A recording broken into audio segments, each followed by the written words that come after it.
Doctor Mohammad Yunus resign করতে যাচ্ছেন, পদত্যাগ করতে যাচ্ছেন। এটা হচ্ছে সবচেয়ে হাস্যকর একটা টপিক। এবং এই যে বিষয়টা, এই যে নাটকটা, এই নাটকটা যত কিছু বাংলাদেশে এখন হচ্ছে সকল কিছুই তাদের মেটিকুলাস প্ল্যানের মতো হচ্ছে। এই যে তাদের যে এখন পদত্যাগের যে বিষয়টা, এটাও তাদের একটা নাটক ছিল এবং এটার পিছনে একটা এজেন্ডা আছে। এজেন্ডাটা আপনাদের সাথে ক্লিয়ার করে দেখুন। সেনাপ্রধান, সেনাবাহিনী, সশস্ত্র বাহিনী যখন বৈঠক করলেন এবং যখন ডক্টর মোহাম্মদ ইউনূসের যে বাংলাদেশকে নিয়ে যে সে যে নাটক করছে, বাংলাদেশকে বিক্রি করার যে সে যে এখন মানে যে চেষ্টা করছে আমেরিকার কাছে, চীনের কাছে, ইউরোপের কাছে, এটা সংক্ষেপে আরেকবার আপনাদেরকে আমি বোঝাবো। তার আগে বলি, এই বিষয়টাকে যখন একদম নিরাশায় পরিণত করলেন সেনাপ্রধান ওয়াকারুজ্জামান, সেই মুহূর্তেই ডক্টর মোহাম্মদ ইউনূসের মন ভেঙে একদম মানে বলে না যে চূর্ণ বিচূর্ণ হয়ে যাওয়া, এইরকম তার মন ভেঙে একদম চূর্ণ বিচূর্ণ হয়ে গেছে। যে কারণে তিনি বলছেন যে আমি খেলবো না, আমার মতো করে আমাকে খেলতে না দিলে আমি খেলবো না।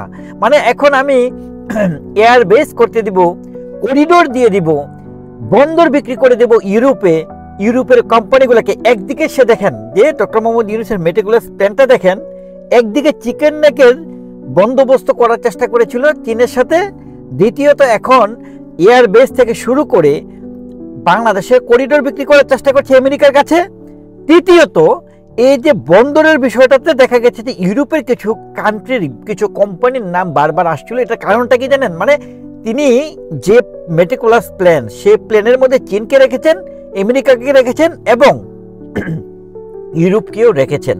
তো যখনই সেনাপ্রধান, সশস্ত্র বাহিনী এই বিষয়টাকে ডিনাই করলেন, তখনই তার মন ভেঙে গেছে।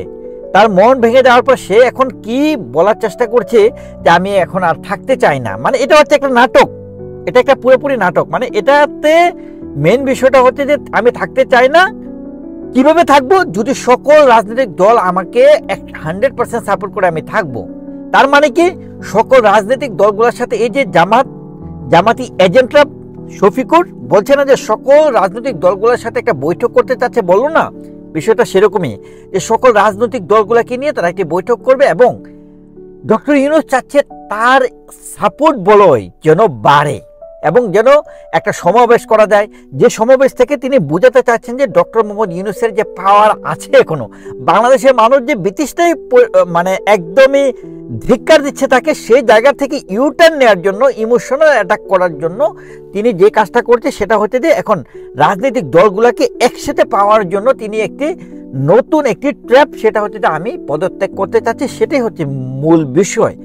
এখন তিনি যেটা চাচ্ছেন যে সেনাপ্রধানকে কিভাবে আন্ডার এস্টিমেট করা যায়, কিভাবে আন্ডারমাইন করা যায়, কিভাবে জাতিসংঘের কাছ থেকে একটি প্রেশারাইজ করা যায় এই বাংলাদেশ সেনাবাহিনীকে, সশস্ত্র বাহিনীকে প্রেশারাইজ করার জন্য। আর সেই জন্যই তিনি একটি জনমত বিল্ড আপ করতে চাচ্ছেন এবং একটি সমাবেশ করতে যাচ্ছেন। রাজনৈতিক দলগুলোকে একসাথে নেওয়ার চেষ্টা করছেন যেন বাংলাদেশ সশস্ত্র বাহিনী, স্পেশালি সেনাবাহিনী এবং স্পেশালি বড়ভাবে বলতে গেলে সেনাপ্রধান ওয়াকারুজ্জামানের উপর প্রেশার ক্রিয়েট করতে পারে। এটাই তার মূল লক্ষ্য। যেহেতু তাকে ডিসেম্বরের মধ্যে নির্বাচনের কথা ইঙ্গিত করেছে, করিডোর দেওয়ার ব্যাপারে তাকে বাধা দেওয়া হয়েছে, বন্দর বিক্রি করার বাধা দেওয়া হয়েছে, এই কারণে তার আজ মন ভালো নেই এবং সে বলছে আমি পদত্যাগ করতে যাচ্ছি। কিন্তু পুরো বিষয়টি হচ্ছে একটি নাটক। এটা আলটিমেট যে বিষয়টা সেটা হচ্ছে যে সেনাবাহিনীকে জাতিসংঘের মাধ্যমে, ইউনাইটেড নেশনের মাধ্যমে, আমেরিকার মাধ্যমে প্রেশারাইজ করা, এছাড়া আর কিছু নেই।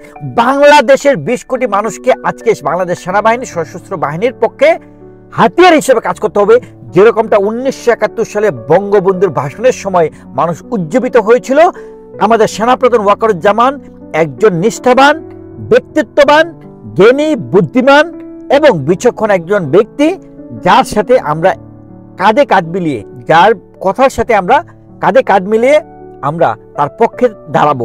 কারণ এখন পর্যন্ত সেনাপ্রধান ওয়াকারুজ্জামান কোনো খারাপ কথা বলেনি। তিনি বলেনি যে ডক্টর মোহাম্মদ ইউনূসকে তিনি সাপোর্ট করবেন না। তিনি বলেছেন বাংলাদেশের ভূমি কোনোভাবেই যেন বিদেশি চক্রের হাতে না পড়ে, সেটার জন্য তিনি কাজ করছেন। তাহলে তিনি দোষের কথা কি বলেন? যে বন্দরের বিষয়, আপনার করিডোরের বিষয় একটি গণতান্ত্রিক সরকার ব্যবস্থার সরকারই করতে পারে, এটা গণতান্ত্রিক সরকার ব্যবস্থা ছাড়া কেউ করতে পারবে না। তিনি তো সঠিক কথাই বলেছেন। তাহলে ডক্টর মোহাম্মদ ইউনূসের মন খারাপ হবে কেন?